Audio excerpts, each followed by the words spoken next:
청소복 벗고 당장 나가. 첫날부터 늦는 청소부는 필요 없어.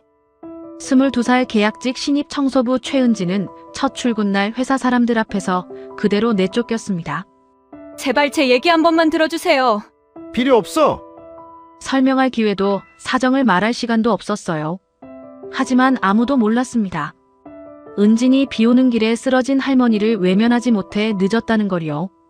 그리고 그날 은진이 구해준 그 할머니가 어떤 사람인지 곧 모두가 알게 되리라는 것도요. 이야기 시작하기 전에 구독과 좋아요로 함께 해주세요. 지금 어디에서 이 사연을 듣고 계신지도 댓글로 남겨주시면 행운을 한가득 보내드릴게요. 여름이 다 가고 가을 문턱에 들어선 어느 새벽이었습니다. 서울 변두리 반지하 골목에 비가 쏟아지고 있었어요. 처마에서 떨어지는 빗물이 바닥을 세게 두드렸고 찬 공기가 창문 틈 사이로 스며들어 방 안까지 흘러들었습니다. 그 틈으로 빗물도 함께 들어왔습니다. 가느다란 물줄기가 벽을 타고 내려와 장판 위로 조용히 번졌어요. 최은지는 눈을 뜨자마자 그 물을 봤습니다. 이불도 채 걷기 전에 몸이 먼저 움직였어요. 묵은 걸레를 집어들고 무릎을 꿇은 채 장판을 눌러닫기 시작했습니다. 22살 오늘이 첫 출근 날이었는데 집은 그런 사정을 봐주지 않았어요. 첫날부터 물부터 훔치는 신세였죠. 걸레질을 막 끝냈을 때 방 한쪽에서 낮은 소리가 들렸습니다. 아버지 최영수였습니다. 예전에 공사장에서 크게 다친 뒤로 허리 아래를 못 쓰게 됐는데 새벽마다 통증이 올라와 잠을 설치는 날이 잦았어요. 이날도 이불 속에서 몸을 비틀다가 얼굴을 찌푸리고 있었습니다. 은지는 아버지 등 뒤에 손을 받쳐 천천히 일으켜 앉혔어요. 선반에서 약통을 꺼내 알약 2알을 손바닥에 올려드리고 옆에 물컵을 놓았습니다. 아버지는 알약을 입에 털어넣고 물을 천천히 삼켰어요. 목울대가 한번 움직였습니다. 그게 다였죠. 이불을 걷어낼 때였습니다. 이불 한쪽이 젖어 있었어요. 밤새 기저귀가 샌 것이었습니다. 은지는 말 한마디 없이 젖은 패드를 빼내고 마른 새 패드를 꺼내 자리를 다시 폈습니다. 손이 익숙하게 움직였어요. 얼마나 많이 해온 일인지 망설임 하나 없이 척척 해냈습니다. 아버지는 딸 손이 움직이는 걸 바라보다가 천천히 고개를 돌렸어요. 창문 너머 어두운 골목 쪽으로 시선을 고정한 채 아무 말도 하지 않았습니다. 부엌으로 나와 냄비 뚜껑을 들었습니다. 간밤에 남은 찬밥이 조금 있었어요. 묵은 간장 냄새가 살짝 올라왔습니다. 은지는 그 밥에 따뜻한 물을 부어 말았어요. 깍두기 몇 조각을 꺼내 옆에 놓고 아버지 밥상을 들고 방으로 들어갔습니다. 본인 몫으로는 서서 숟가락을 몇 번 뜯어 말았어요. 씹는 둥 마는 둥 넘기면서 시계만 봤습니다. 배가 고프지 않은 게 아니었어요. 그냥 밥 먹을 시간이 아깝게 느껴졌습니다. 아버지는 밥그릇을 받아들고 잠시 딸 손을 바라봤습니다. 트고 거칠어진 22살 손이었어요. 아버지 입술이 한번 달싹였다가 그냥 다물어졌습니다. 숟가락을 천천히 들었어요. 그것으로 끝이었습니다. 옷을 챙기려는데 휴대폰이 울렸습니다. 군대에 있는 남동생 최민호에게서 온 문자였어요. 누나, 이번 달도 다 보낼게. 은지는 화면을 오래 들여다보지 않았습니다. 그 짧은 문자 한 줄이 가슴 어딘가를 건드렸지만 꼭 눌러 담았어요. 너부터 챙겨라고 짧게 눌러보내고는 휴대폰을 내려놨습니다. 옷장 문을 열었습니다.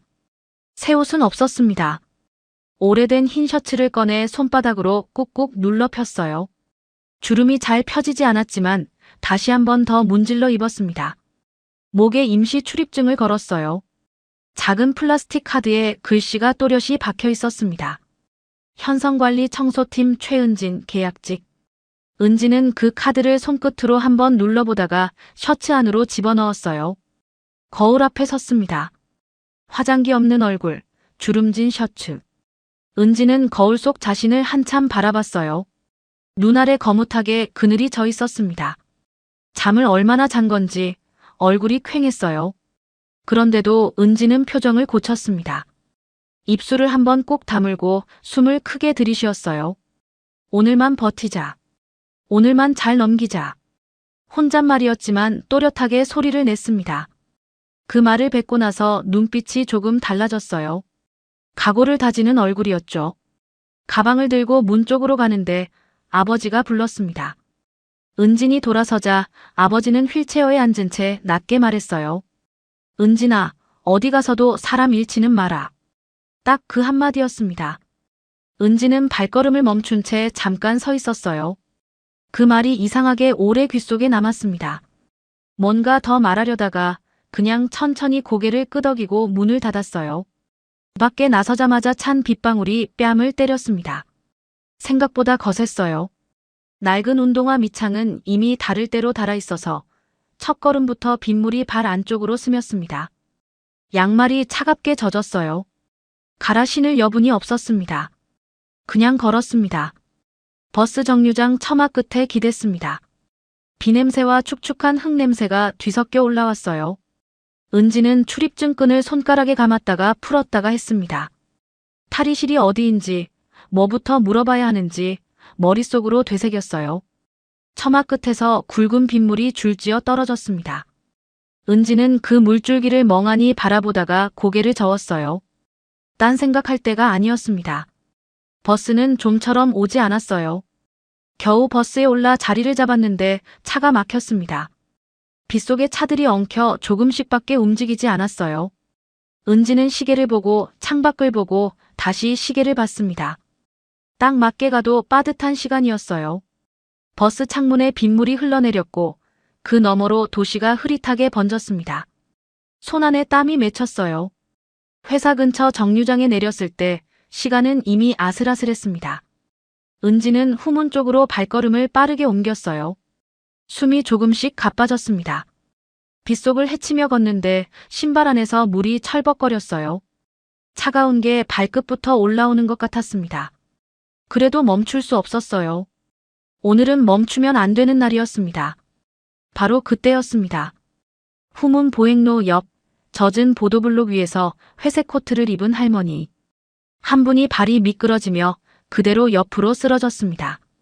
가죽 가방이 튕겨나갔고 약봉투가 터지며 빗물 위로 흩어졌어요.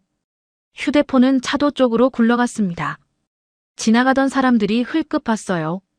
그리고 다들 그냥 걸어갔습니다.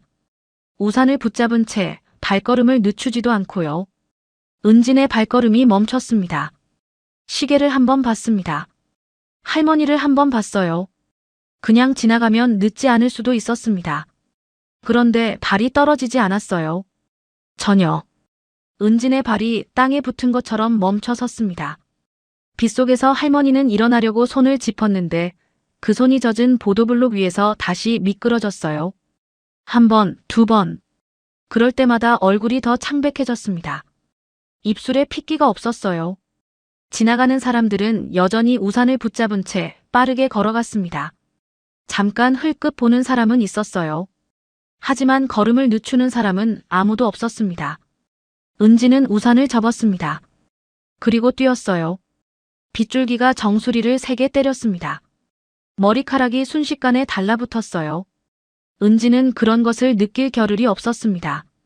할머니 앞에 무릎을 꿇고 앉아 먼저 차도 쪽으로 굴러가는 휴대폰을 급히 집어들었어요. 그 다음 빗물 위에 흩어진 약봉투를 건져 올렸습니다. 봉투 안에 물이 스몄는지 축축했어요. 은지는 손으로 물기를 털어내며 하나씩 가방 안에 넣었습니다. 가죽 가방 지퍼가 열려 있어서 안쪽 종이들이 젖고 있었어요. 은지는 그것도 급히 챙겨 넣었습니다. 손이 빗물에 차갑게 얼어갔지만 멈추지 않았어요. 할머니를 일으켜 세우려고 팔을 받쳤을 때였습니다. 할머니가 손목을 감싸 쥐며 작게 얼굴을 찡그렸어요. 넘어지면서 손목을 짚은 모양이었습니다. 은진이 조심스럽게 손목 쪽을 살폈어요. 빨갛게 부어오르고 있었습니다. 할머니는 괜찮다고 손을 저었지만 그 손이 가볍게 떨리고 있었어요. 무릎도 상태가 좋지 않아 보였습니다. 코트 아래로 드러난 무릎 쪽이 젖어 있었고 일어서려 할 때마다 다리에 힘이 제대로 들어가지 않는 것 같았어요. 은지는 할머니 옆구리를 받쳐 천천히 일으켜 세웠습니다. 할머니 몸이 가벼웠어요. 뼈만 남은 것처럼 가볍고 차가웠습니다. 두 사람이 함께 보도 안쪽으로 몇 걸음 물러섰어요. 빗줄기를 조금이나마 피할 수 있는 건물 처마 아래였습니다. 바로 그때 할머니 눈이 은진 목 쪽에서 멈췄습니다. 빗물에 젖어 셔츠 밖으로 삐져나온 임시 출입증이었어요. 현성관리 청소팀 최은진 계약직. 할머니가 떨리는 목소리로 물었습니다. 아가, 너 저 건물서 일하니? 은진은 숨을 몰아쉬며 대답했어요. 네, 오늘 첫 출근이에요. 할머니 눈빛이 잠깐 흔들렸습니다. 입술을 꾹 다물었다가 다시 열었어요. 나 때문에 늦겠다. 그냥 가. 은지는 고개를 저었습니다. 지금은 그게 문제가 아니에요. 그 말을 하면서 할머니를 더 단단히 부축했어요. 한 번만 더 넘어지면 안 된다는 생각뿐이었습니다. 할머니를 세워놓고 택시를 잡으려 했습니다. 손을 높이 들었어요. 빗속에서 택시 한 대가 다가왔다가 그냥 지나쳤습니다. 또 한 대가 왔다가 지나쳤어요. 손을 흔들어도 속도를 줄이지 않았습니다. 비가 많이 오는 날일수록 택시는 잡기가 어려웠어요. 시간은 자꾸 흘러갔습니다. 은지는 손을 내리지 않았어요. 팔이 빗속에서 젖어가는 동안에도 계속 손을 들고 있었습니다. 옆에서 할머니가 다시 한번 그냥 가라고 했어요. 은지는 못 들은 척했습니다. 겨우 택시 한 대가 멈췄습니다. 은지는 할머니를 부축해서 뒷자리에 태우려는데 기사가 창문을 내리고 말했어요. 병원까지 가면 요금 많이 나오는데요. 은지는 잠깐 멈칫했습니다. 그리고 지갑을 열었어요. 지갑 안에는 현금 5만 원짜리 한 장이 있었습니다. 아버지 약값에 보태려고 아껴둔 돈이었어요. 이번 달 생활비에서 겨우 남긴 전부였습니다. 은지는 그 돈을 손가락으로 잡았다가 잠깐 손을 멈췄어요. 지갑 안 빈 칸이 눈에 들어왔습니다. 이 돈을 쓰면 오늘 버스비도 없었어요. 아버지 약도 며칠 뒤면 떨어질 판이었습니다. 오늘 첫 출근해서 잘리기라도 하면 당장 다음 달 생활비도 막막했어요. 은진의 손가락에 힘이 들어갔다가 빠졌습니다. 그리고 그 돈을 기사 손에 쥐어줬어요. 병원부터 꼭 모셔다 주세요. 남으면 접수하는 데라도 써주세요. 목소리가 살짝 떨렸습니다. 기사는 돈을 받고 고개를 끄덕였어요. 은지는 자기 우산을 펼쳐 할머니 손에 쥐어줬습니다. 할머니가 눈을 크게 떴어요. 너는 어쩌고? 은지는 입꼬리를 올리며 말했습니다. 저는 뛰면 돼요. 억지로 만든 웃음이었지만 그 말만큼은 단호했어요. 택시 문이 닫히기 직전이었습니다. 할머니가 갑자기 손을 뻗어 은진 손목을 잡았어요. 가늘고 차가운 손이었습니다. 할머니는 은진 목에 걸린 출입증을 다시 한번 바라봤어요. 눈이 그 글씨 위에서 멈췄습니다. 한동안 말이 없었어요. 그러다 낮고 조용한 목소리로 말했습니다. 최은진, 오늘 첫 출근이구나. 그게 다였어요. 짧은 말이었는데 그 말을 뱉는 동안 노인의 눈가에 뭔가가 차올랐습니다. 빗물인지 눈물인지 구분이 되지 않았어요. 할머니는 잡았던 은진 손목을 천천히 놓았습니다. 택시 문이 닫혔습니다. 차가 천천히 움직이기 시작했어요. 은진은 빗속에 혼자 남았습니다. 우산도 없고 돈도 없고 시간도 없었어요. 머리에서 발끝까지 흠뻑 젖은 채였습니다. 빗물이 귀 뒤를 타고 목으로 흘러내렸어요. 신발 안은 이미 물이 가득 찬 것처럼 질벅거렸습니다. 차도 옆 빗물 구덩이에서 차가 지나갈 때마다 물이 튀어올랐어요. 바지 아래가 다 젖었습니다. 그래도 은지는 잠깐 그 자리에 서 있었습니다. 멀어지는 택시 뒷모습을 바라봤어요. 빗속으로 점점 작아지다가 모퉁이를 돌아 사라졌습니다. 손 안에 아무것도 없었어요. 지갑도 비었고 우산도 없었습니다. 아버지 약값도 날아갔고 첫 출근은 이미 늦어버렸어요. 머릿속이 하얗게 빌 것 같은 순간이었습니다. 그런데 이상하게도 발이 가볍게 느껴졌어요. 딱 한 박자, 그 짧은 순간이었습니다. 그리고 뛰었습니다. 후문 쪽 건물을 향해 있는 힘껏 달렸어요.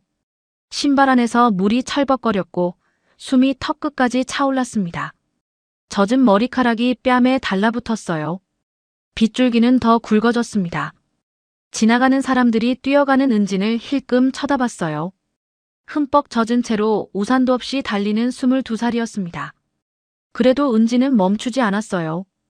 후문 건물이 눈앞에 가까워졌습니다. 시간은 이미 흘러버렸어요. 얼마나 늦었는지는 생각하지 않으려 했습니다. 일단 들어가야 했어요. 일단 시작해야 했습니다. 후문 앞에 도착했을 때 은지는 숨을 제대로 고를 수가 없었습니다. 달리는 내내 빗속을 헤쳤던 탓에 폐 안쪽까지 찬 공기가 들어찬 것 같았어요. 몸 전체가 젖어 있었습니다. 머리카락 끝에서 물이 뚝뚝 떨어졌고 신발 안에서는 발을 움직일 때마다 물이 질벅거렸어요. 유리문 앞에서 잠깐 걸음을 멈추고 시계를 봤습니다. 10분이었습니다. 딱 10분이었어요. 은지는 입술을 한번 꼭 다물고 문을 밀었습니다. 후문 입구에는 보안 직원이 서 있었습니다. 나이가 지긋한 남자였어요. 은진이 젖은 채로 들어서자 그 직원이 위아래를 한번 훑어봤습니다. 그리고 턱을 들며 말했어요. 첫날부터 늦으면 어떡해요? 타박도 아니고 위로도 아닌 그냥 건조한 말이었습니다. 은지는 고개를 숙였어요. 숨도 제대로 못 고른 채였습니다. 뭔가 말하려고 입을 열었는데 아무 말도 나오지 않았어요.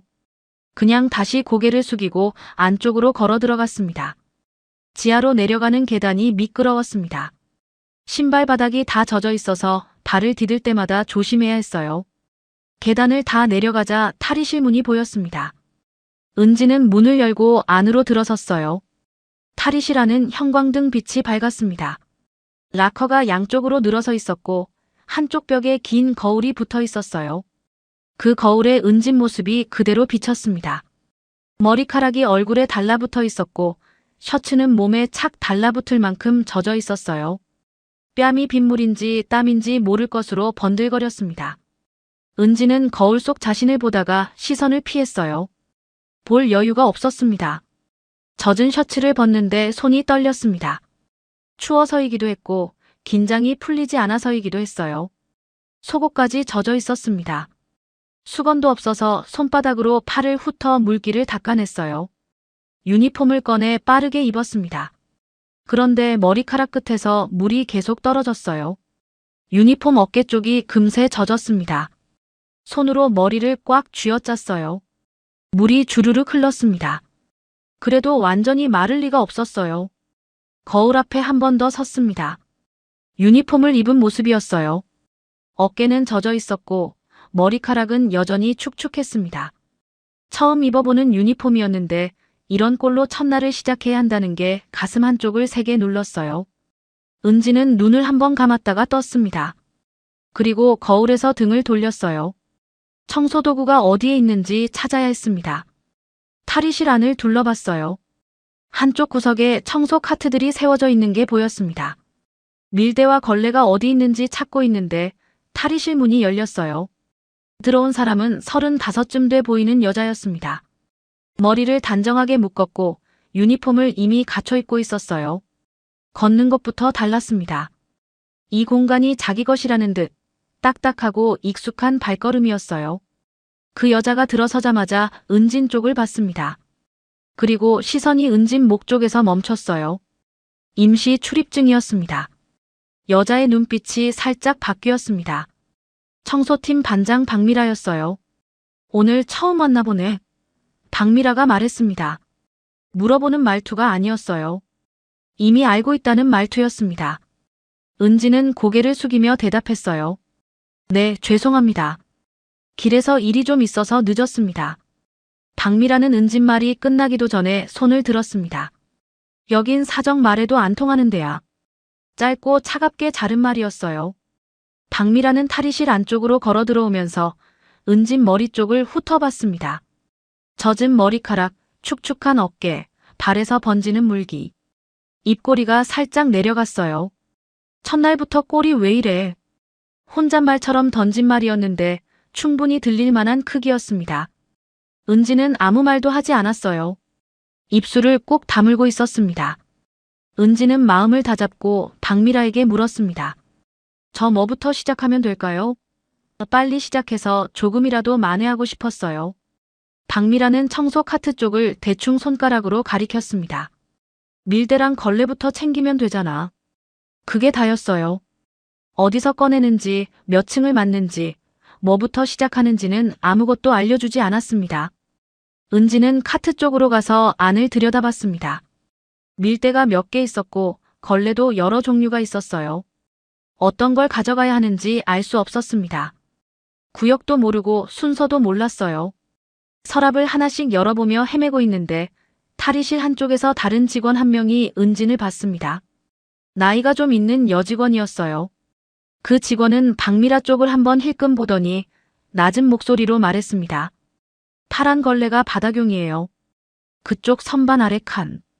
은지는 고개를 들어 그 직원을 봤어요. 고맙다는 말을 하려는데 그 직원은 이미 시선을 돌리고 있었습니다. 박미라 눈치를 보는 것 같았어요. 은진이 걸레를 찾아 카트에 얹는데 탈의실 안에 있던 또 다른 직원이 낮게 말했습니다. 오늘 대표님 현장돈대. 그 말이 탈의실 안에 퍼졌어요. 공기가 달라지는 게 느껴졌습니다. 은진도 그 말을 들었어요. 손이 잠깐 멈췄습니다. 박미라가 그 틈에 말을 얹었어요. 그러니까 더 늦으면 안 됐지. 은진 쪽을 보며 한 말이었습니다. 도와주는 말이 아니었어요. 불안을 더 쑤셔 넣는 말이었습니다. 은진은 카트 손잡이를 잡은 채 고개를 숙였어요. 손가락에 힘이 들어갔습니다. 카트를 밀고 탈의실 문 쪽으로 나가려는 순간이었습니다. 벽에 걸린 무전기에서 짧은 소리가 났어요. 그리고 이름이 불렸습니다. 최은진, 관리실로 올라와. 딱 그 한마디였어요. 탈의실 안이 순식간에 조용해졌습니다. 카트를 밀던 손이 멈췄어요. 박미라가 입꼬리를 살짝 올렸습니다. 그리고 말했어요. 첫날부터 대표실 불려가는 신입은 처음 본다. 누구한테 하는 말도 아닌 것처럼 툭 뱉었습니다. 그런데 그 말이 탈의실 안에 있는 사람 모두에게 다 들렸어요. 아무도 받아치지 않았습니다. 조용했어요. 은지는 카트를 제자리에 세워뒀습니다. 유니폼 자락을 두 손으로 한번 내려 폈어요. 젖은 어깨, 축축한 머리카락, 텅 빈 지갑. 가진 것이 없는 상태로 첫날을 시작한 사람이었습니다. 그런데 이제 그 첫날이 시작도 되기 전에 관리실로 불려가야 했어요. 은지는 탈의실 문을 밀고 나갔습니다. 계단을 오르는 발걸음이 무거웠어요. 한 계단씩 올라갈 때마다 신발 안에서 물이 눌리는 소리가 났습니다. 관리실 문 앞에 다가설수록 숨이 조금씩 가빠졌어요. 은지는 문 앞에서 잠깐 멈췄습니다. 손을 들어 노크를 하기 전에 눈을 한번 감았다가 떴어요. 그리고 손을 들었습니다. 노크 소리의 안에서 짧게 대답이 들렸습니다. 들어오라는 말이었어요. 은지는 문 손잡이를 잡고 천천히 당겼습니다. 관리실 안은 생각보다 넓었습니다. 한쪽 벽에 큰 창문이 나 있었고 창문 너머로 건물 앞마당이 내려다 보였어요. 비는 여전히 내리고 있었습니다. 실내는 형광등이 밝게 켜져 있었고 긴 테이블 옆에 남자 한 명이 서 있었어요. 40 중반쯤 돼 보이는 남자였습니다. 넥타이를 단정하게 맸고 팔짱을 낀 채 은진 쪽을 바라보고 있었어요. 현성관리 대표 한석규였습니다. 그런데 방 안에는 한석규만 있는 게 아니었어요. 한쪽 벽 가까이에 직원 몇 명이 서 있었습니다. 일부러 자리를 지키고 있는 것처럼 보였어요. 뒤따라 들어온 박미라도 문 옆쪽에 섰습니다. 누가 봐도 공개적으로 기강을 잡으려는 자리였어요. 은진은 방 한가운데 혼자 서게 됐습니다. 한석규는 은진이 들어서자마자 손목 시계를 내려다봤습니다. 그리고 말했어요. 첫날부터 10분 늦은 사람은 필요 없다. 인사말도 없었습니다. 왜 불렀는지 설명도 없었어요. 그냥 그 말이 첫마디였습니다. 목소리는 크지 않았는데 방 안이 조용해서 구석까지 다 들렸어요. 은지는 숨을 한번 고르고 입을 열었습니다. 길에서 다친 할머니를 도우려다가 그런데 한석규가 손을 들었어요. 손바닥을 펴서 은진 쪽을 향한 채였습니다. 말을 막는 손짓이었어요. 변명은 듣기 싫다. 짧고 단호했습니다. 은진의 입이 그대로 닫혔어요. 잠깐의 침묵이 흘렀습니다. 은진은 그 침묵 속에서 다시 한번 용기를 냈어요. 한 번만 들어주십시오. 빗길에서 할머니가 넘어지셨는데 아무도 안 도와줬습니다. 그냥 지나칠 수가 없었어요. 정말 급한 상황이었습니다. 말을 이어가는 동안 목소리가 조금 떨렸지만 끝까지 말했습니다. 한석규는 은진을 바라봤어요. 표정 하나 바뀌지 않았습니다. 그리고 입을 열었어요. 그럼 병원에서 일하지 왜 여기 왔어? 방 안에 있는 직원들이 다 듣고 있는 자리였습니다. 그 말이 공중에 뜬 채 은진 쪽으로 날아왔어요. 은진의 뺨이 확 달아올랐습니다. 뜨거운 것이 얼굴 위로 올라왔어요. 고개를 숙이고 싶었지만 억지로 앞을 봤습니다. 그때 박미라가 옆에서 말을 얹었어요. 대표님, 첫날부터 봐주면 다음 신입들이 다 우습게 봅니다. 목소리가 또렷했습니다. 한석규 편을 드는 건지 아니면 자기 존재를 드러내려는 건지 알 수 없었어요. 어쨌든 그 말이 분위기를 더 차갑게 만들었습니다. 벽 쪽에 서 있던 직원 한 명이 시선을 바닥으로 내렸어요. 눈을 마주치기가 불편한 것 같았습니다. 은지는 다시 입을 열었습니다. 한 번만 기회를 주십시오. 지금 당장 시작하겠습니다. 청소라도 먼저 시작하게 해주십시오. 두 손을 앞에 모은 채 말했어요. 목소리가 작아졌지만 포기하지 않았습니다. 한석규는 은진 말이 끝나기를 기다렸다가 천천히 말했습니다. 청소는 시간 맞춰 돌아가는 일이다. 네가 10분 빠진 자리를 누가 메꿨는지 알아? 말이 이어졌어요. 한 사람 빠지면 다른 사람이 그만큼 더 해야 한다. 그게 어떤 건지는 생각 안 해봤냐? 틀린 말은 아니었습니다. 그런데 그 말을 이렇게 여러 사람 앞에서 설명도 듣기 전에 하는 방식이 달랐어요. 은지는 고개를 숙인 채 말했습니다. 죄송합니다. 그래도 일부러 그런 건 아니었습니다. 목소리가 너무 작아서 더 안쓰럽게 들렸어요. 한석규는 짧게 숨을 내쉬었습니다. 그리고 말했어요. 규정 못 지키는 사람은 현장에 둘 수 없다. 유니폼 벗고 나가. 방 안이 완전히 조용해졌습니다. 시계 소리가 들릴 것 같은 조용함이었어요. 한석규가 책상 위에서 종이 한 장을 들어 은진 쪽에 내밀었습니다. 해고 통보서였어요. 얇은 종이 한 장이었습니다. 은진은 그 종이를 받아들었어요. 손가락이 떨렸습니다. 종이가 가벼운데 손에 들고 있기가 힘들었어요. 숨을 참았습니다. 이 자리에서 울면 안 된다는 생각 하나로 입술을 깨물었어요. 벽 쪽에 서 있던 직원들은 아무도 말이 없었습니다. 한 명은 창밖을 봤고 한 명은 바닥을 봤어요. 누군가 나서 주기를 기다리는 것 같기도 했지만 나서는 사람은 없었습니다. 박미라는 그 자리에서 표정 하나 바꾸지 않고 서 있었어요. 은지는 해고 통보서를 손에 쥔 채 돌아서려 했습니다. 그때 한석규가 뒤에서 말을 던졌어요. 다음부터는 남일보다 내 처지부터 챙겨. 낮고 차가운 목소리였습니다. 은진의 발걸음이 문 앞에서 멈췄어요. 그 말이 등에 박히는 것 같았습니다. 할머니를 도운 일이 이 자리에서 바보 같은 짓으로 취급당하고 있었어요. 손에 쥔 종이가 구겨질 만큼 손가락에 힘이 들어갔습니다. 은지는 고개를 들지 않은 채 문을 열고 나왔습니다. 복도가 조용했어요. 관리실 문이 뒤에서 닫히는 소리가 났습니다. 그 소리가 이상하게 크게 들렸어요. 복도 형광등 빛이 하얗게 쏟아지고 있었습니다. 은지는 그 빛 아래 잠깐 서 있었어요. 해고 통보서를 두 손으로 접어서 주머니에 넣었습니다. 젖지 않게 하려고 안쪽 깊숙이 밀어 넣었어요. 계단을 내려가는 발걸음이 아까보다 더 무거웠습니다. 한 계단씩 내려갈 때마다 신발 안에서 물이 눌리는 소리가 났어요. 탈의실로 다시 돌아가야 했습니다. 오늘 처음 입었던 유니폼을 벗어야 했어요. 하루도 채 못 된 유니폼이었습니다. 탈의실 문을 열고 들어섰을 때 안에는 아무도 없었습니다. 은지는 그게 오히려 다행이라고 생각했어요. 락커 앞에 서서 유니폼 단추를 풀기 시작했습니다. 손가락이 말을 잘 듣지 않았어요. 단추 하나를 푸는데 시간이 걸렸습니다. 오늘 처음 입은 유니폼이었어요. 아침에 꺼내 입을 때만 해도 이걸 이렇게 빨리 벗게 될 줄은 몰랐습니다. 유니폼을 벗어 개켰습니다. 반듯하게 접어서 락커 안에 넣었어요. 가져온 게 아니니 두고 가야 했습니다.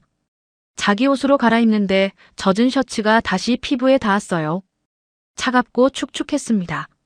몸이 움츠러들었어요. 그래도 다른 옷이 없었습니다.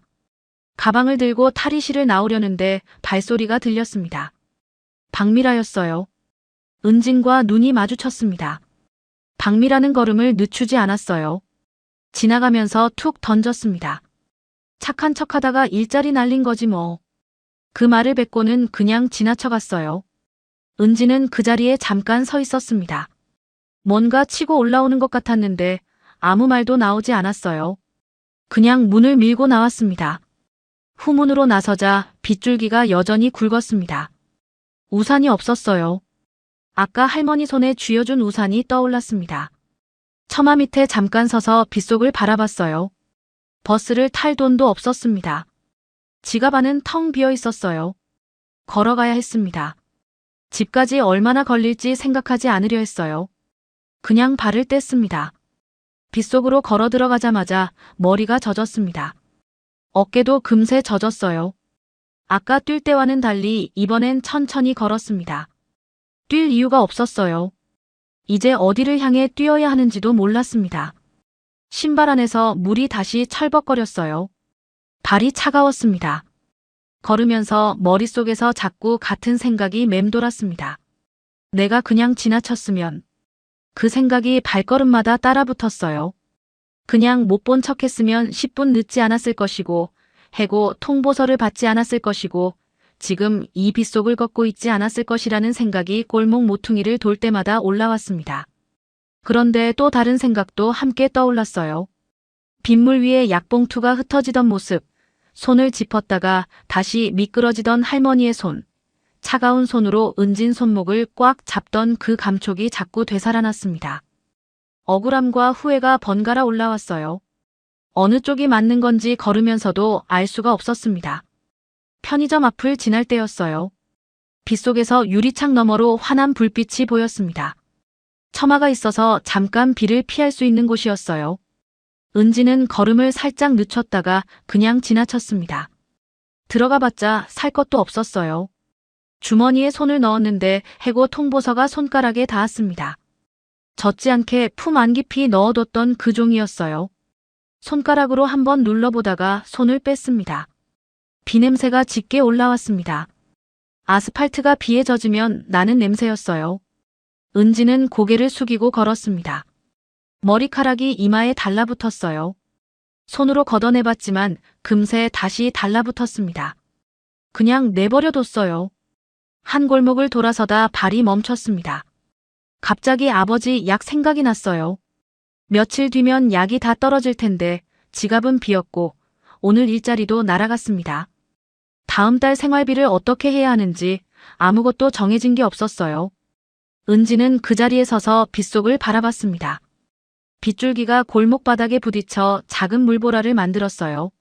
한참을 서 있다가 다시 걷기 시작했습니다. 서 있어봤자 달라지는 건 없었어요. 다리가 무거워졌습니다. 처음엔 발이 차가웠는데 이제는 감각이 잘 느껴지지 않았어요. 그냥 걸었습니다. 골목이 좁아지고 낮은 담벼락이 보이기 시작하면서 집이 가까워지고 있다는 걸 알았습니다. 집 앞 골목 어귀에 들어섰을 때였습니다. 은지는 걸음을 멈추고 손등으로 얼굴을 훔쳤어요. 빗물인지 뭔지 모를 것이 뺨 위에 있었습니다. 한 번 더 닦았어요. 눈가가 뜨거웠습니다. 차가운 비를 맞으며 걸어왔는데 눈 주변만 뜨거웠어요. 은지는 숨을 크게 들이쉬었습니다. 집 앞에서 이러면 안 된다고 생각했어요. 아버지가 보면 안 됐습니다. 문 앞에 섰습니다. 손잡이를 잡고 문을 당겼어요. 아버지는 방 안에서 딸이 들어오는 소리를 들었는지 고개를 들었습니다. 은진 얼굴을 보는 순간 아버지 표정이 굳었어요. 비에 흠뻑 젖은 머리카락, 하얗게 질린 뺨, 손에는 아무것도 들려있지 않았습니다. 아버지는 딸 얼굴만 보고도 무슨 일이 있었는지 느낀 것 같았어요. 아무 말도 하지 않고 은진을 바라봤습니다. 은진은 괜찮다고 말하려고 입을 열었습니다. 그런데 입이 열리는 순간 소리가 먼저 나왔어요. 말이 아니었습니다. 밖에서 내내 참고 버텼던 것이 집 문턱을 넘는 순간 한꺼번에 터졌어요. 눈가가 뜨겁게 달아오르더니 참았던 눈물이 볼을 타고 주르륵 흘러내렸습니다. 어깨가 가늘게 떨렸어요. 은지는 손으로 입을 막았습니다. 소리를 막으려고 했는데 그게 잘 되지 않았어요. 아버지는 그 모습을 바라보다가 천천히 손을 뻗었습니다. 아버지가 뻗은 손에는 수건이 들려 있었습니다. 휠체어 옆 선반에 올려두었던 낡은 수건이었어요. 손이 불편한데도 어떻게든 집어든 것이었습니다.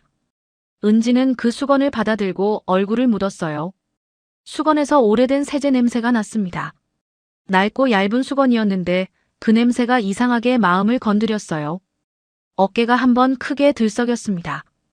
은지는 수건을 얼굴에 댄 채 바닥에 주저앉았어요. 아버지는 아무 말도 하지 않았습니다. 재촉하지도 않았어요. 딸이 울고 있는 동안 그냥 옆에 있었습니다. 휠체어 바퀴를 조금 움직여 은진 가까이 다가온 것이 전부였어요. 빗소리가 창문을 두드리고 있었습니다. 방 안은 그 소리 외에는 조용했어요. 한참이 지났습니다. 은진의 어깨가 점점 잠잠해졌어요. 수건으로 얼굴을 닦고 코를 풀었습니다.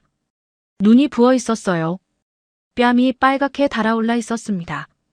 은지는 수건을 손에 쥔 채 천장을 한번 올려다봤어요. 숨을 고르는 것 같았습니다. 그리고 말하기 시작했습니다. 오늘 있었던 일을 처음부터 끝까지 말했어요.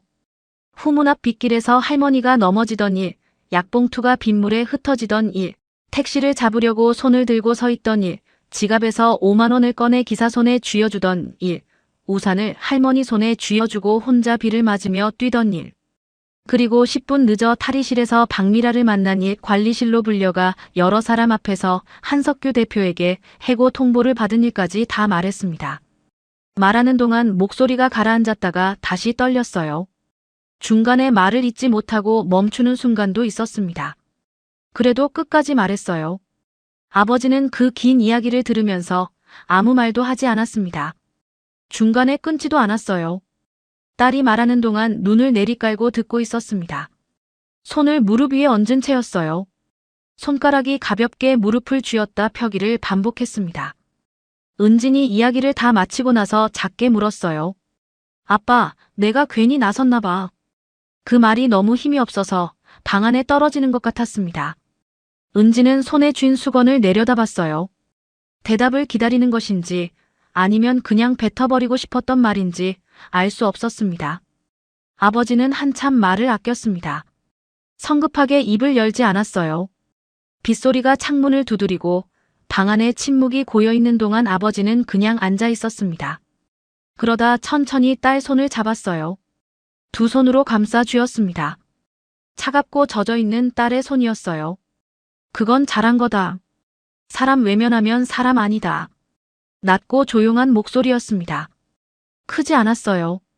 하지만 방 안에 있는 모든 소리를 덮을 만큼 단단했습니다. 은지는 그 말을 듣는 순간 눈가가 다시 뜨거워졌어요. 참으려고 눈을 깜빡였습니다. 오늘 처음으로 누가 자기 행동을 잘못이 아니라고 말해준 순간이었어요. 아버지는 거기서 멈추지 않았습니다. 너를 자른 사람이 잘못한 거지. 네가 잘못한 게 아니다. 힘을 주어 말했어요. 손에도 힘이 들어갔습니다. 은진 손을 꽉 쥔 채였어요. 은지는 고개를 숙였습니다. 눈물이 다시 볼을 타고 흘렀어요. 이번엔 막지 않았습니다. 소리도 내지 않고 그냥 흘렸어요. 한동안 두 사람은 그렇게 있었습니다. 아버지는 딸 손을 잡은 채 아무 말도 하지 않았어요. 빗소리만 창문을 두드렸습니다. 그때 휴대폰이 울렸습니다. 은지는 화면을 봤어요. 군대에 있는 민호였습니다. 은지는 화면을 내려다보다가 받지 못했어요. 목소리가 아직 정상이 아니었습니다. 눈도 부어 있었고 숨도 고르지 않았어요. 민호 목소리를 들으면 또 무너질 것 같았습니다. 아버지가 그걸 눈치챘는지 손을 뻗어 전화를 받았어요. 민호야, 누나는 오늘 피곤해서 잔다. 나중에 전화해라. 짧게 말하고 끊었습니다. 아버지 목소리는 평소와 다름없이 차분했어요. 딸 앞에서 목소리를 가다듬은 것이었습니다. 전화를 끊고 나서 아버지가 말했어요. 내가 멀쩡했으면 네가 이런 일 안 겪었을 텐데. 그 말을 하는 아버지 목소리가 살짝 갈라졌습니다. 은지는 고개를 들었어요. 아빠 때문에 그런 거 아니야. 그런 말 하지 마. 말하면서 목소리가 또 떨렸습니다. 은지는 손등으로 눈가를 빠르게 닦았어요. 아버지를 보면서 억지로 표정을 고쳤습니다. 부엌으로 나와 밥을 지었습니다. 쌀이 조금 남아 있었어요. 밥이 되는 동안 은지는 냉장고를 열어봤습니다. 오래된 김치 한 통, 계란 2개, 그게 전부였어요. 계란 2개를 꺼내 후라이를 붙였습니다. 기름이 달궈지면서 고소한 냄새가 방 안까지 번졌어요. 밥이 다 됐을 때 은지는 2그릇을 떠서 상을 차렸습니다. 계란 후라이 하나씩, 김치 한 접시. 초라한 밥상이었어요. 그래도 아버지 앞에 상을 밀었습니다. 두 사람이 마주 앉았습니다. 아버지는 수저를 들고 천천히 밥을 떴어요. 은진도 숟가락을 들었습니다. 배가 고픈지 아닌지도 몰랐어요. 그냥 먹어야 했습니다.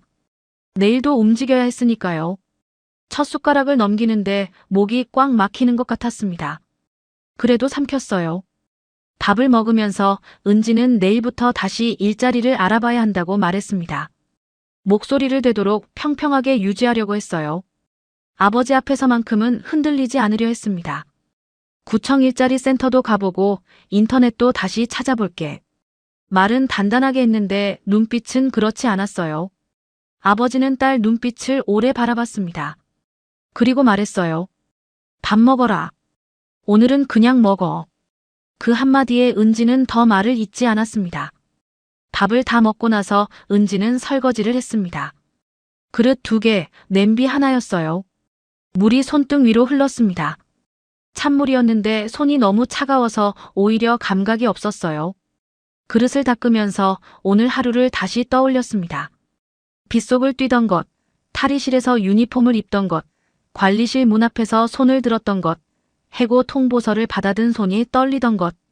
장면들이 순서 없이 올라왔다가 내려갔어요. 설거지를 마치고 방으로 들어왔습니다. 아버지는 이미 이불 안에 들어가 계셨어요. 은지는 불을 끄고 자기 이불을 폈습니다. 천장이 어두웠어요. 비 소리가 여전히 들렸습니다. 아까보다 조금 잦아든 것 같기도 했어요. 누운 채로 눈을 감았습니다. 그런데 잠이 오지 않았어요. 택시 뒷자리에 앉았던 할머니 얼굴이 자꾸 떠올랐습니다. 흔들리던 눈빛, 차갑고 가늘던 손, 택시 문이 닫히기 전에 낮게 말하던 목소리. 최은진, 오늘 첫 출근이구나. 그 말이 귓속에서 맴돌았어요. 한편 그 시각이었습니다. 서울 어딘가 병원 병실에서 불빛 하나가 켜져 있었어요. 하얀 침대 위에 노인 한 명이 누워 있었습니다. 손목에 붕대가 감겨 있었어요. 비서 한 명이 침대 옆에 서 있었습니다. 조용한 방이었어요.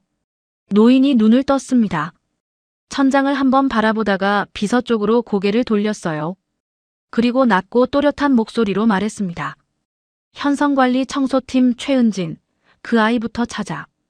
비서는 고개를 숙였어요. 노인은 다시 천장을 바라봤습니다. 붕대 감긴 손을 가만히 내려다봤어요. 빗소리가 병실 창문을 두드렸습니다. 은진이 모르는 곳에서 무언가가 이미 움직이기 시작했어요. 밤새 비가 내렸습니다. 서울 하늘은 새벽이 지나도록 개지 않았어요. 빗소리가 잦아들었다가 다시 굵어지기를 반복했습니다. 병원 복도는 조용했어요. 면회 시간도 아니었고 오가는 사람도 없었습니다. 병실 창문 너머로 빗줄기가 유리를 타고 흘러내리고 있었어요. 고현자는 그 빗줄기를 바라보고 있었습니다. 손목에 감긴 붕대가 하얗게 보였어요. 침대 등받이를 세우고 앉은 채였습니다. 자려고 눈을 감아도 자꾸 어제 장면이 떠올랐어요. 젖은 보도블록 위에서 손을 내밀던 아이, 빗속에서 약봉투를 건져 올리던 손, 지갑을 열었다가 잠깐 멈칫하던 그 짧은 순간, 그리고 억지로 웃으며 저는 뛰면 돼요라고 하던 목소리가 자꾸 귀에 걸렸습니다. 비서가 병실 문을 조용히 열고 들어왔습니다. 고현자는 비서를 보자마자 말했어요. 찾았나? 비서는 고개를 한번 숙이고 나서 천천히 입을 열었습니다. 보고를 머뭇거리는 게 눈에 보였어요. 말하기가 쉽지 않은 내용이라는 게 표정에서 드러났습니다. 비서가 말했습니다. 이름은 최은진이고 현성관리 청소팀 계약직 신입이었으며 어제가 첫 출근 날이었다고 했어요. 그리고 후문 쪽에서 10분 늦게 들어왔다는 이유로 그날 바로 해고됐다고 했습니다. 설명할 기회도 없이 그 자리에서 해고 통보서를 받았다는 내용까지 보고했어요. 비서는 말을 마치고 나서 시선을 아래로 내렸습니다. 고현자는 아무 말도 하지 않았습니다. 창문 쪽을 바라봤어요. 빗줄기가 유리를 타고 내려가고 있었습니다.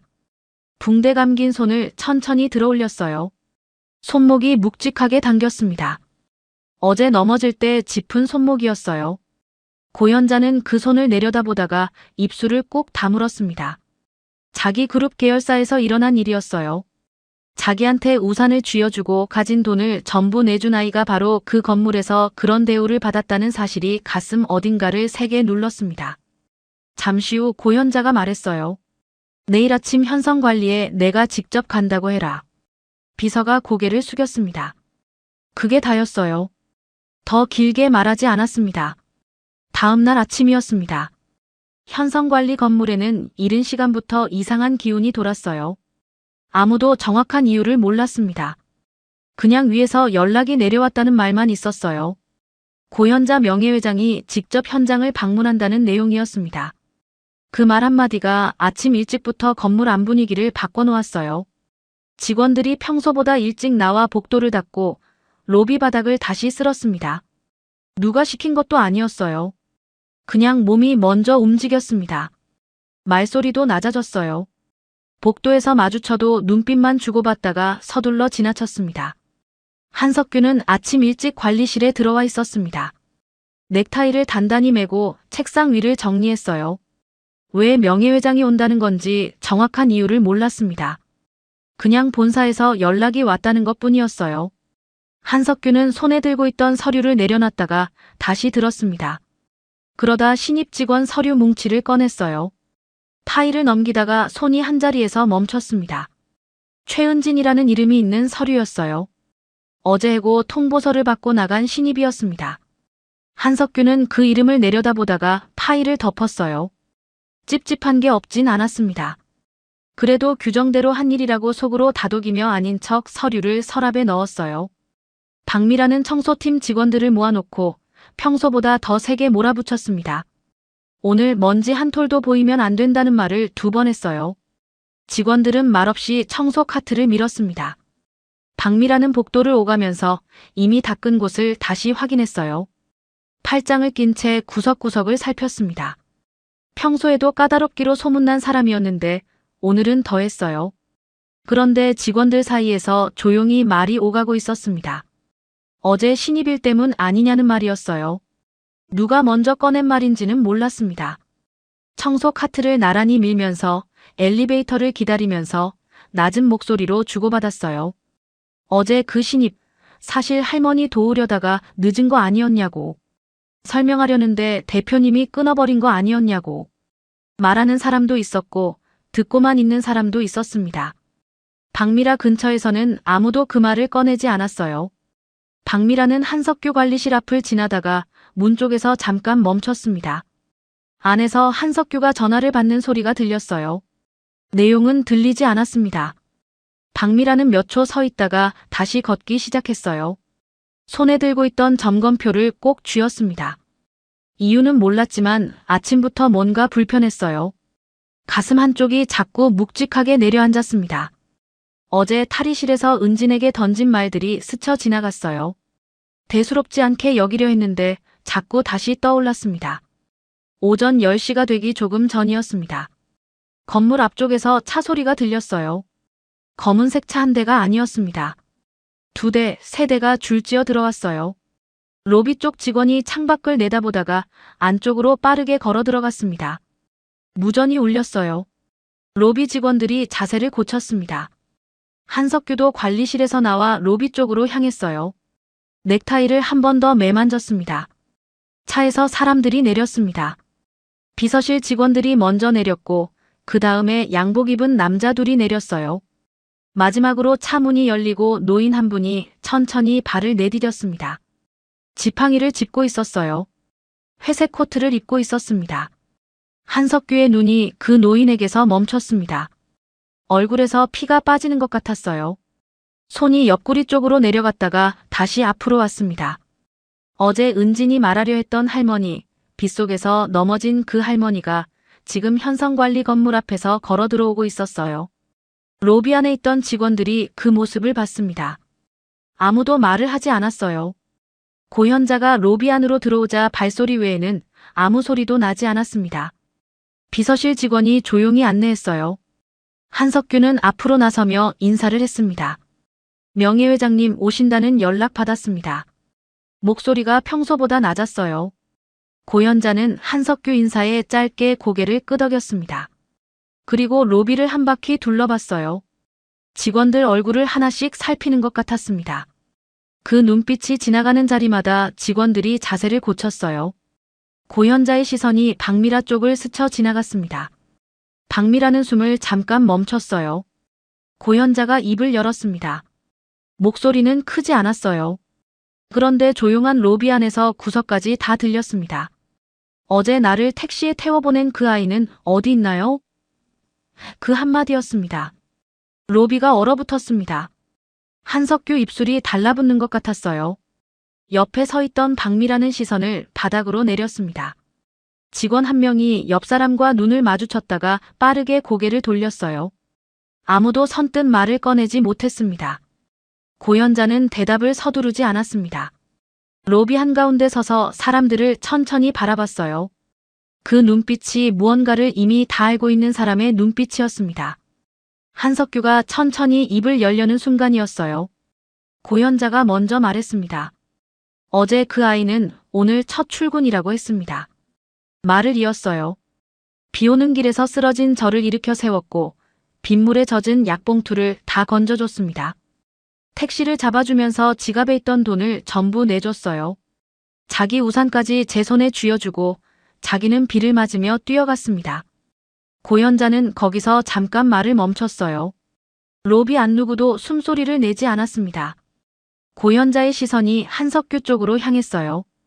그 아이가 지금 어디 있냐고 묻고 있습니다. 한석규는 입을 열었다가 다물었습니다. 다시 열었어요. 그런데 말이 제대로 나오지 않았습니다. 로비 안에 있는 사람들이 전부 자기 쪽을 보고 있었어요. 고현자의 시선은 한석규 얼굴에서 움직이지 않았습니다. 그 눈빛이 차분했어요. 화가 난 사람의 눈빛이 아니었습니다. 오히려 그게 더 무거웠어요. 한석규가 겨우 입을 열었습니다. 그 직원은 어제 첫 출근날 지각을 해서 규정에 따라 처리가 됐습니다. 목소리가 평소보다 낮고 조심스러웠어요. 규정이라는 말에 힘을 실으려 했지만 그 말이 로비 안에서 공허하게 울렸습니다. 고현자가 천천히 물었어요. 설명은 끝까지 들어보셨습니까? 짧은 한마디였습니다. 그런데 그 말이 로비 안 공기를 완전히 바꿔놓았어요. 한석규의 어깨가 눈에 띄게 굳었습니다. 손이 옆구리 쪽으로 내려갔어요. 끝까지 들었다고 말하려는데 입이 열리지 않았습니다. 어제 관리실 장면이 그대로 떠올랐어요. 은진이 입을 열자마자 손을 들어 막았던 그 순간이었습니다. 로비 한쪽에 서 있던 직원 한 명이 조용히 손을 들었습니다. 청소팀 직원이었어요. 나이가 좀 있는 여직원이었습니다. 목소리가 작았지만 또렷했어요. 저 어제 거기 있었습니다. 그 신입 직원이 설명을 하려고 했는데 대표님이 말을 끊으셨어요. 할머니를 도우려다 늦었다고 말하려는 걸 변명이라고 하셨습니다. 말을 마친 뒤 그 직원은 고개를 숙였어요. 말하는 동안 손이 떨리고 있었습니다. 또 한 명이 말했습니다. 이번엔 젊은 남자 직원이었어요. 저도 그 자리에 있었습니다. 그분이 끝까지 예의를 지켰습니다. 소리 지르지도 않았고 한 번만 기회를 달라고 빌기까지 했어요. 그런데도 아무도 나서지 못했습니다. 말하면서 시선을 바닥에 뒀어요. 그 말 끝에 무거운 침묵이 깔렸습니다. 박미라는 직원들이 하나씩 말을 꺼내는 동안 얼굴이 달아올랐습니다. 귀 뒤까지 빨개지는 게 보였어요. 시선을 어디에 둬야 할지 몰라서 발끝을 봤다가 옆을 봤다가 했습니다. 고현자의 시선이 박미라 쪽으로 향했어요. 박미라는 그 순간 숨을 멈췄습니다. 고현자가 말했습니다. 어제 그 자리에서 옆에서 거들었다는 사람이 당신이라고요? 박미라는 입술을 달싹였습니다. 저는 그냥 대표님 말씀에 따른 것뿐이었습니다.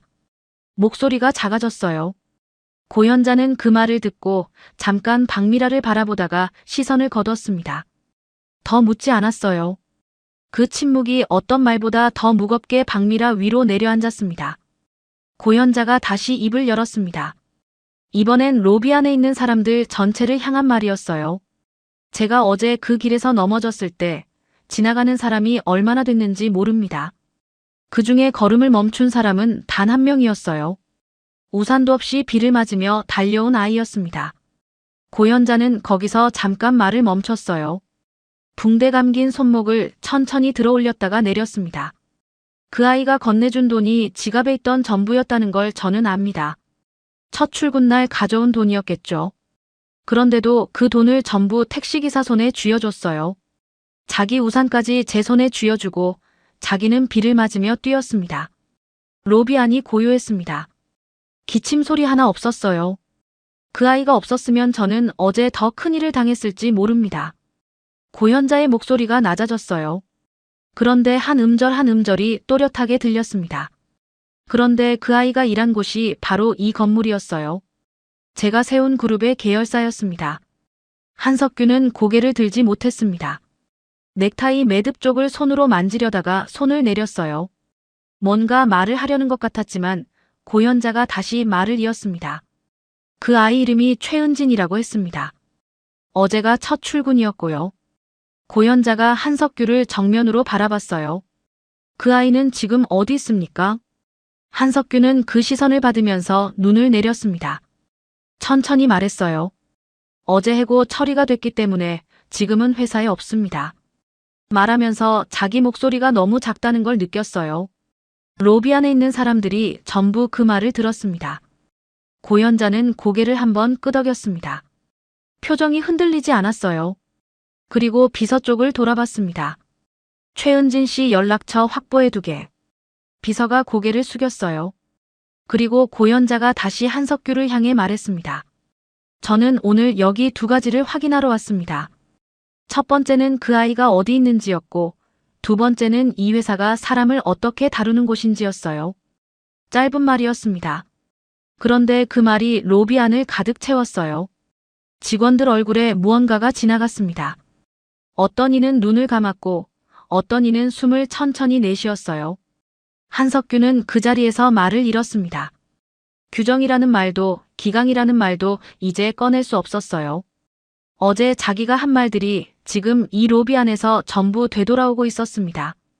다음부터는 남일보다 내 처지부터 챙기라고 했던 그 말이 지금 자기 귓속에서 울리는 것 같았어요. 박미라는 뒤쪽으로 한 발 물러서 있었습니다. 존재를 줄이려는 것처럼 어깨를 안으로 모은 채였어요.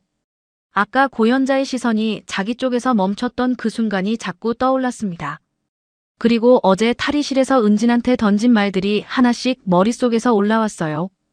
착한 척하다가 일자리 날린 거지 뭐. 그 말이 지금 이 자리에서 얼마나 초라하게 들리는지를 박미라 자신이 제일 잘 알고 있었습니다. 고연자는 로비를 한 번 더 둘러봤습니다. 그리고 천천히 말했어요.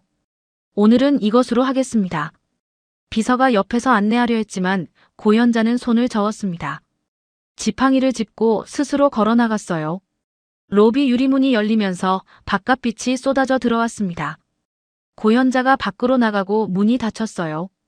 로비 안에 남은 사람들은 한동안 그 자리를 벗어나지 못했습니다. 아무도 먼저 말을 꺼내지 않았어요. 한석규는 바닥을 내려다보고 있었고 박미라는 창문 쪽을 향한 채 움직이지 않았습니다. 직원들도 저마다 제자리에 서 있었어요. 어제 아무 말도 하지 못했던 그 직원들이었습니다. 은진이 빌다시피 했는데도 아무도 나서지 못했던 사람들이었어요. 그 침묵이 오늘 이 자리에서 얼마나 크게 되돌아왔는지를 로비 안에 있는 모든 사람이 가슴으로 느끼고 있었습니다. 고연자가 떠난 로비는 한동안 아무도 움직이지 않았습니다. 유리문이 닫히고 나서도 직원들은 제자리에 서 있었어요. 누군가 먼저 발을 떼야 했는데 아무도 먼저 움직이지 않았습니다. 형광등 빛이 하얗게 로비 바닥을 비추고 있었어요. 그 빛 아래 한석규는 바닥을 내려다본 채 서 있었습니다. 그때 비서실 직원 한 명이 로비 안으로 들어왔습니다. 손에 서류 봉투를 들고 있었어요. 한석규 쪽으로 걸어오더니 조용히 말했습니다. 명예회장님 지시로 현성관리 전반에 대한 특별감사가 오늘부터 시작됩니다. 목소리가 낮았지만 또렷했어요. 한석규는 그 말을 들으면서 고개를 들었습니다. 비서실 직원과 눈이 마주쳤어요. 비서실 직원은 시선을 피하지 않았습니다. 한석규는 서류 봉투를 받아들었습니다. 손이 살짝 떨렸어요. 봉투 안에는 감사 범위가 적혀 있었습니다. 청소팀 운영 방식, 신입 직원 처우, 현장 관리 실태, 인사 처리 기록. 항목들이 줄지어 있었어요. 한석규는 그 목록을 읽어 내려가다가 손가락이 멈췄습니다. 마지막 항목에 적혀 있었어요. 최은진 해고건 경위조사. 글씨가 또렷했습니다. 박미라는 그 장면을 옆에서 보고 있었습니다. 서류 봉투를 받아드는 한석규 손을 봤어요. 그리고 자기 이름도 그 안에 들어있을 거라는 걸 직감했습니다. 가슴 아래쪽이 무겁게 내려앉았어요. 손에 들고 있던 점검표가 바스락거렸습니다. 손에 힘이 들어가 있었어요. 오전이 지나면서 현성관리 건물 안은 완전히 다른 분위기가 됐습니다. 비서실 직원들이 각 층을 돌아다니며 직원들을 개별적으로 불렀어요. 어제 관리실에 있었던 사람들부터였습니다. 한 명씩 따로 불러서 조용한 공간에서 이야기를 들었어요. 강압적이지 않았습니다. 그냥 본 것을 말해달라고 했어요. 그런데 그 조용함이 오히려 더 무게감이 있었습니다. 어제 관리실에 있었던 직원들은 한 명씩 사실대로 말했습니다.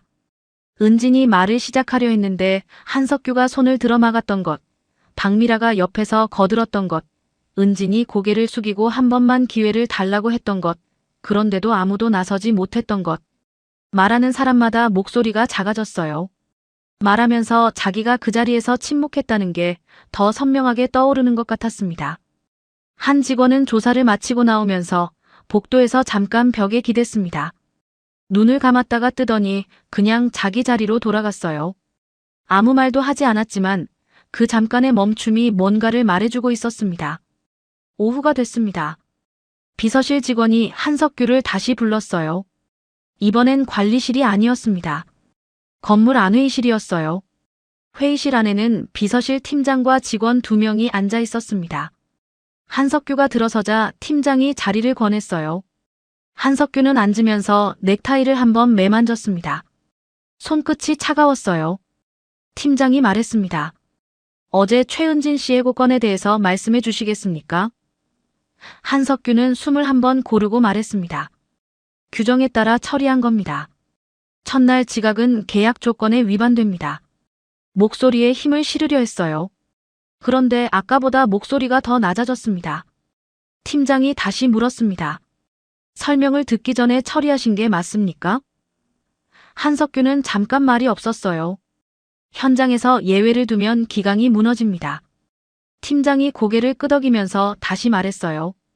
최은진 씨가 설명을 하려고 했다는 진술이 여러 명에게서 나왔습니다. 그때 대표님이 말을 끊으셨다는 것도요. 한석규는 그 말을 들으면서 시선을 테이블 위에 뒀습니다. 반박하려는 것 같았는데 말이 나오지 않았어요. 회의실 문이 열리고 비서가 들어왔습니다. 종이 한 장을 팀장에게 건넸어요. 팀장이 그 종이를 읽고 나서 한석규 쪽에 내밀었습니다. 한석규가 받아들었어요. 읽는 동안 손가락이 종이 끝을 눌렀다 폈다 했습니다. 명예회장 지시로 대표직 해임이 결정됐다는 내용이었어요. 처리 일자는 오늘이었습니다. 한석규는 그 종이를 내려다봤습니다. 한참을 그대로 있었어요. 그러다 고개를 들었습니다. 목소리가 갈라졌어요. 한 명 때문에 회사를 흔드는 겁니까? 그 말이 회의실 안에서 울렸습니다. 팀장은 대답하지 않았어요. 대신 휴대폰 화면을 켜서 한석규 쪽으로 내밀었습니다.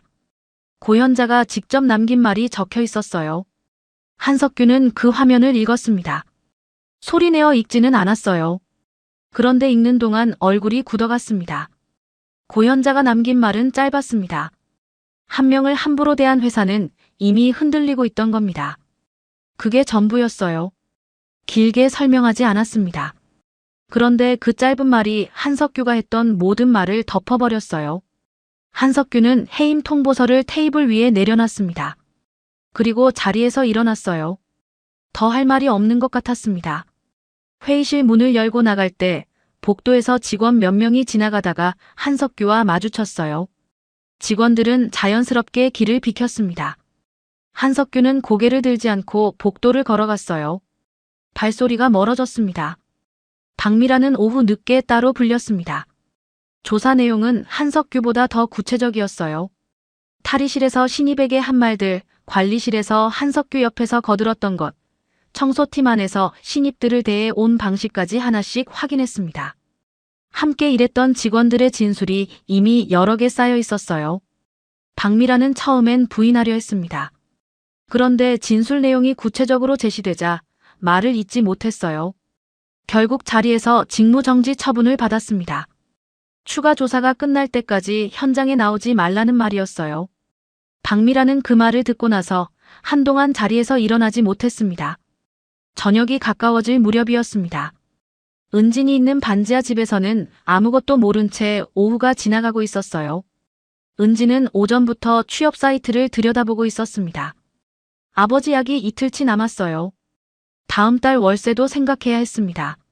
화면을 스크롤하면서 청소, 설거지, 단순 작업이라고 적힌 공고들을 훑었어요. 손가락이 화면 위를 오가는 동안 창밖에서 빗소리가 들렸습니다. 비는 여전히 그치지 않고 있었어요. 그때 휴대폰이 울렸습니다. 모르는 번호였어요. 은지는 화면을 보다가 받을까 말까 잠깐 망설였습니다. 요즘 모르는 번호는 잘 받지 않았어요. 그런데 번호 앞자리가 낯설지 않았습니다. 회사 쪽 번호 같았어요. 은지는 천천히 통화 버튼을 눌렀습니다. 최은진 씨 맞으시죠? 낯선 목소리였습니다. 여자 목소리였어요. 차분하고 또렷했습니다. 저는 현성그룹 비서실입니다. 은지는 그 말을 듣고 몸이 굳었어요. 현성그룹이라는 말이 귓속에서 한 번 더 울렸습니다. 손가락이 휴대폰을 더 세게 쥐었어요.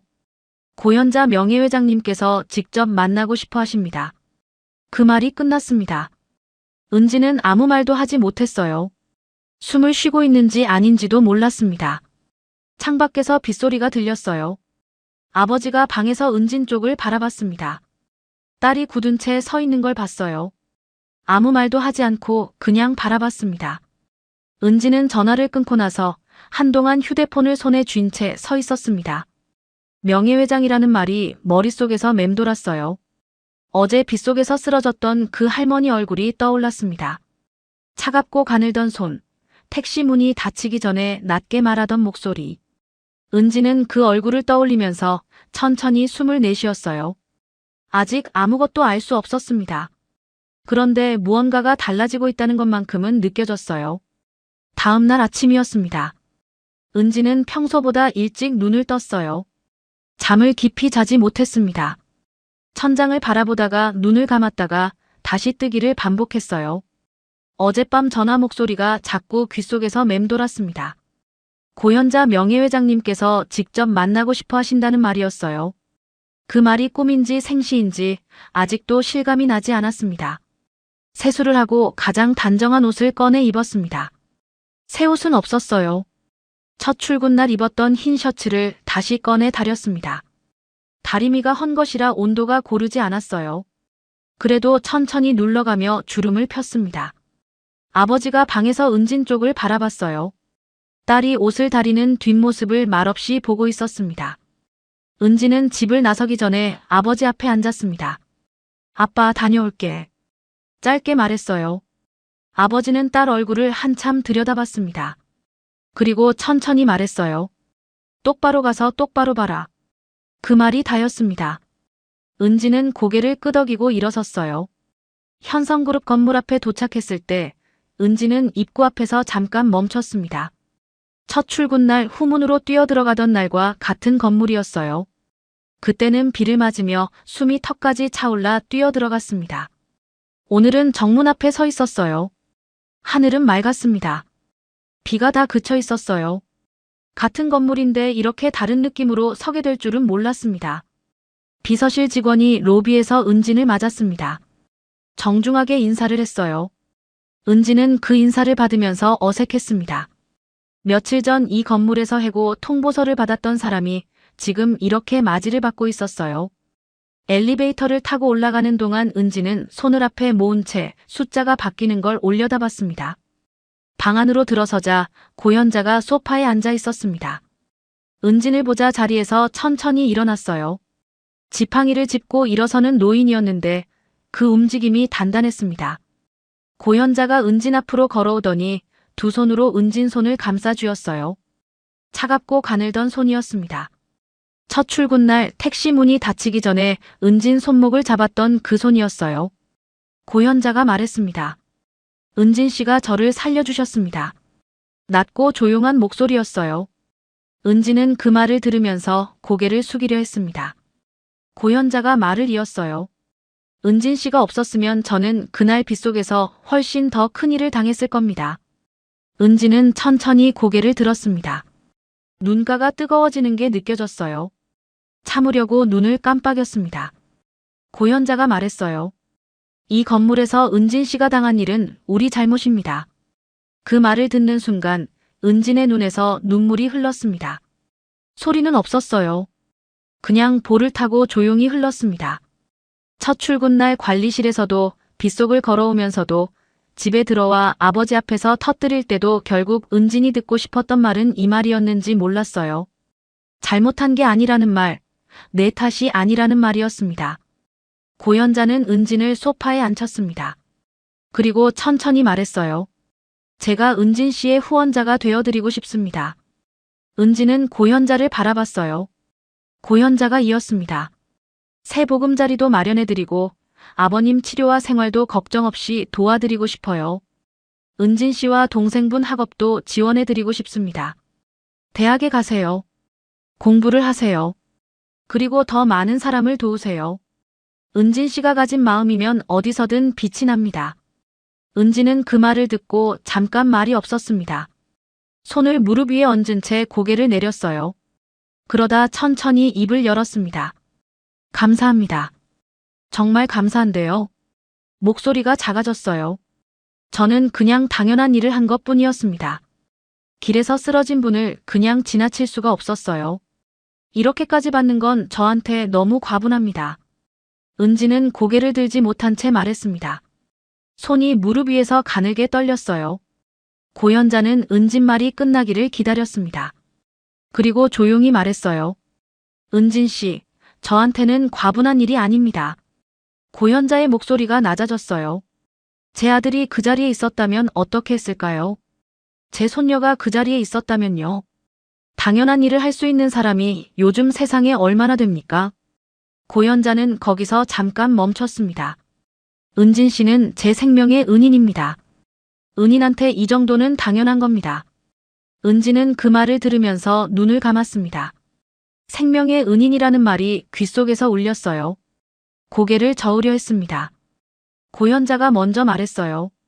사양하지 마세요. 저도 이 나이가 되도록 남한테 짐이 되는 걸 제일 싫어했습니다.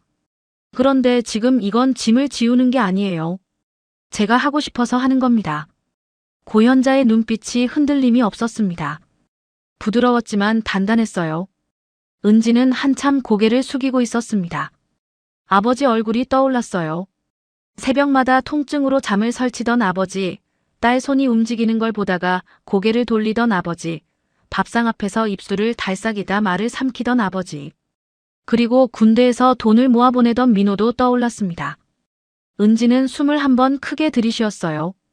은진이 천천히 입을 열었습니다. 염치 없지만 받겠습니다. 목소리가 떨렸어요. 저 혼자라면 절대 못 받았을 것 같은데 아버지 생각을 하니까요. 말하면서 눈가가 다시 달아올랐습니다.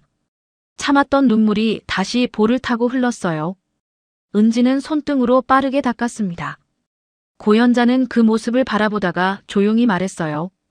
잘 결정하셨습니다. 고현자의 입가에 처음으로 작은 미소가 올라왔습니다. 그것으로 충분했어요. 그날부터 일이 움직였습니다. 새 집은 1층이었어요. 햇빛이 오전 내내 들어오는 집이었습니다. 문턱이 없었고 복도가 넓었어요. 휠체어가 방 안 어디든 닿을 수 있는 구조였습니다. 이삿날 아버지 최영수는 창가에 햇빛이 가득한 걸 바라봤어요. 반지하에서는 한 번도 볼 수 없던 빛이었습니다.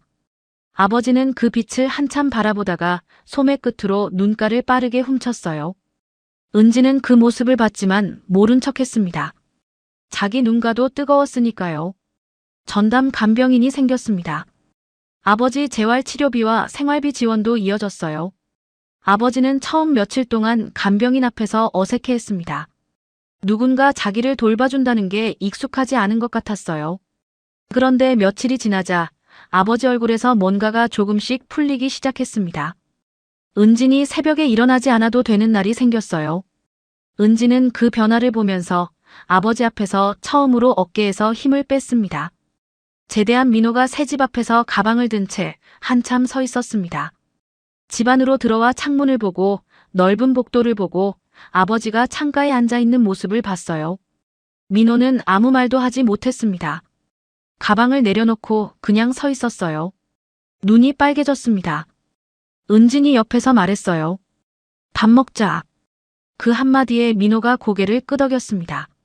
세 사람이 밥상 앞에 둘러앉았어요. 반찬이 여러 가지였습니다. 아버지가 숟가락을 들면서 두 남매를 한 번씩 바라봤어요.